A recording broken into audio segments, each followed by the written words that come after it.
Hey D, I'm Nate Berkus. I'm Jeremiah Brent. And we would like to invite you into our house again. You've already been here. We're back! Yeah, but it looks a little bit different. Come check it out. Take a look.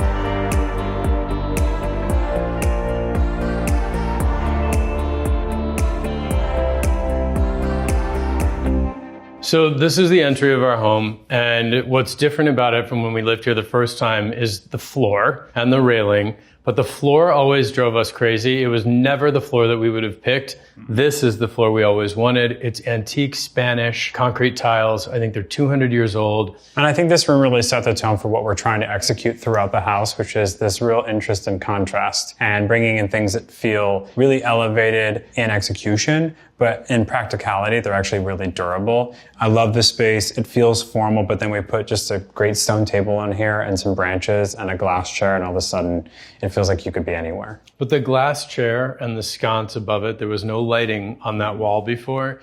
That is sort of the invitation to what you're about to see, how our styles came together, how it mixes from very traditional to super, super modern. I think the 4 years where we kind of got our feet wet and started to play around and experiment with different stuff, but we're really proud of what we executed in the formal living room.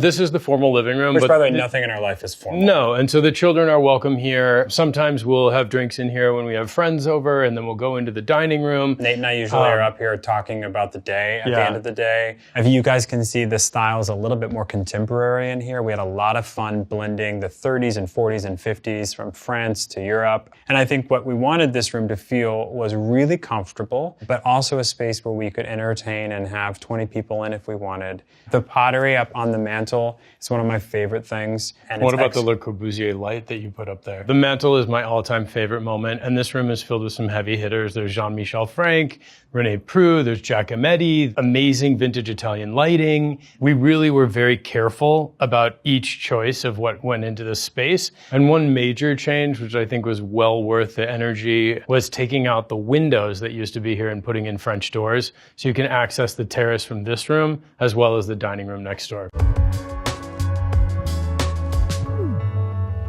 The dining room was very formal when we lived here before. It was a big rectangular table right down the center of the room with chairs around it. We actually found that we spent so much time there. But in the townhouse, we had this little built-in area with a bench, and Jeremiah was like, why don't we make that again? We spend so much time in the dining room. It's where homework happens. It's where breakfast and dinner. We always have a ceremony around every meal in this house. And so the idea with the new dining room is to create something that felt bright and happy. We flanked this banquette with some beautiful shelving that we could display silver and dishes and things that we've collected. We like to see the things. We like to display them. They all matter to us. We don't have things that are around here that we don't use. And so it just kind of felt a little bit more casual. The thing that made this house home has always been the kitchen. I have always fantasized about cooking and entertaining in this house for our children, for family. And so when we came back, it was all about bringing the light back into the space. It used to be black. It had butcher block counters. The only stone was just here on the island. But we wanted the whole kitchen to feel bright, airy, and really chalky. Yeah. And it does. Yeah, I got to work with Camp, who came in to create these really heavy textured plaster walls for us, so it felt old and something a little bit more historic. But this room, again, is all about the balance of new and old. Everything in here you would think is really precious, but it's not. We like stains on the marble. People always ask why we accessorize the kitchen the way we do, and it's because we live here. We like lamps, we like art hung. This space always makes me happy when I walk in the morning and when I leave at night with a cup of tea. And if design doesn't work out for you someday, you could always be like a barista with that machine that you had to have. It was worth it.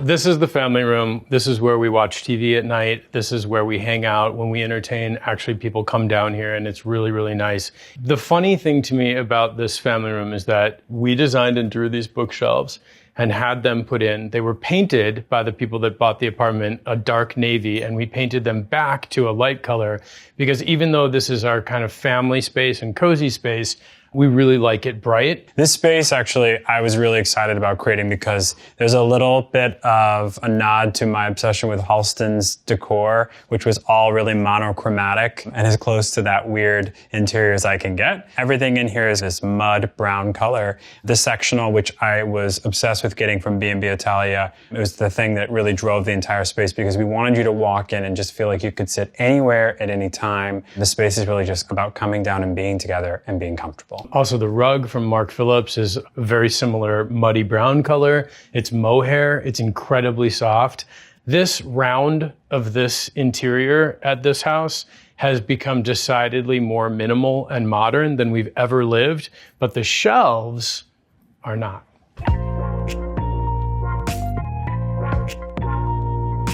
So one thing that was important to us in our bedroom was to not do wall covering at all. Yeah, exactly. And no color. Yeah. I think this is a perfect example of how much we have evolved as a couple, especially aesthetically.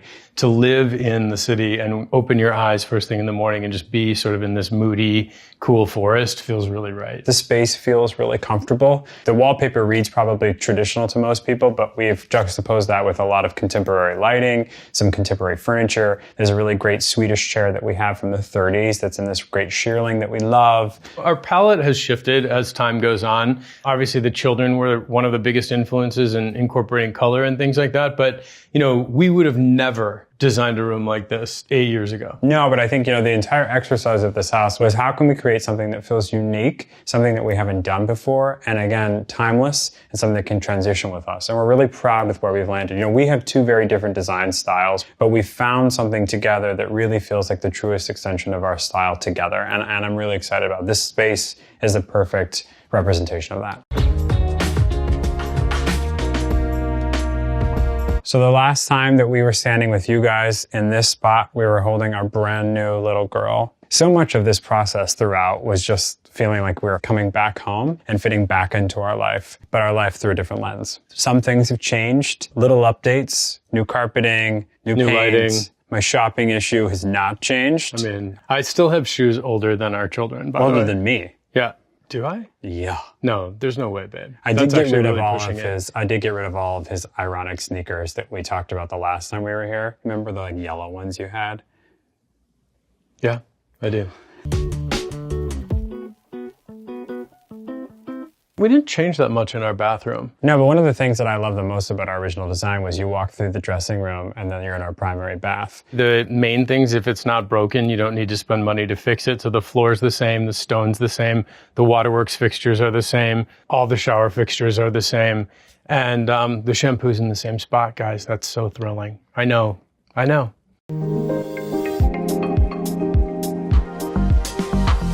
So this is probably our favorite floor of the house, right? Arguably our favorite floor. Yeah, so this is what we added. We had everything before. It looked very different. But the kids' floor, which is where we are now, is sort of where they want to be. As you can see, it's all about color and playfulness and comfort, which are not normally the three things that Nate and I use to describe our own personal style. It's not quite our design philosophy, but here we are. A couple of call-outs to the mobile that Julia Condon gave to Poppy when she was born. Another really important call-out is Poppy's Barbie house, which she redecorates constantly. The other thing that is really important to us is the sign that's in the center of the room, which says, "My heart loves your heart," which is something we say to the kids every night. We have really changed so much, and they have pushed us to use color more throughout the house, to use texture more, to have a little bit more fun with things. And that was something I never expected, because we haven't pushed each other to do that, but our children have pushed us to do it. Especially our daughter. We should chill in Poppy's room. Yeah.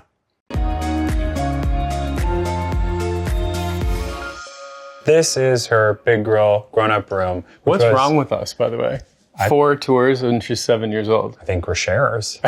That's how I would categorize it. This was a blast, this room, because we didn't really have much to do in it. We told each other that with both spaces with the kids that they had complete freedom to do what they wanted. We tried to curate their choices, but even that didn't go so far. Poppy would pull in her own things, and this room is an exercise, and I think in her creativity and her sophistication. Remember, like, she was very definitive about everything. I mean, she knew we probably had 25 wallpapers that we put in front of her, And she was like, I want this one. And this is what's here. So one thing that I think is really successful in the room is that the bed is floating. And we did that on purpose instead of putting it against the wall. And we found this really cool vintage screen, and Poppy picked the pinstripe fabric that went on it. But what we wanted to do is create zones in this one room. And now we're in the zone where you can see the chalet and all the animals and like all of her stuff. But she hangs out back here when she needs space from her brother. But when you look into the room from the stairs, you see like the beautiful bed and the beautiful everything. The kids are really proud of their rooms and they love them. They're down here constantly. We're excited that we were able to give them each a space that feels like a reflection of them. Oscar, on the other hand, is a much different vibe than Poppy.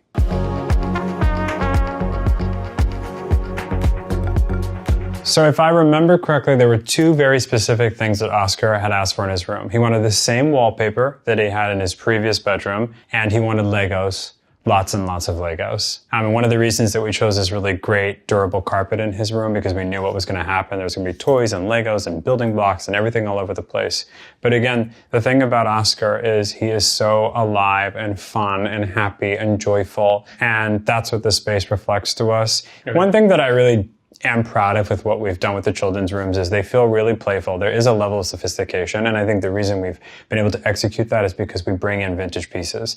Even the lighting in here are things and lamps that we've had, that we've collected over the years, but when you put them in this type of atmosphere, it elevates it to a degree, but it doesn't feel too serious. He likes his sheets. He likes all the little animals. Yeah. He likes all of his little friends around here. Most importantly, though, is access to his Legos and his magnet tiles and his trucks. Yeah. I will say this, though, babe. When do you think he's actually going to listen to us and stop taking Legos apart with his teeth? Never.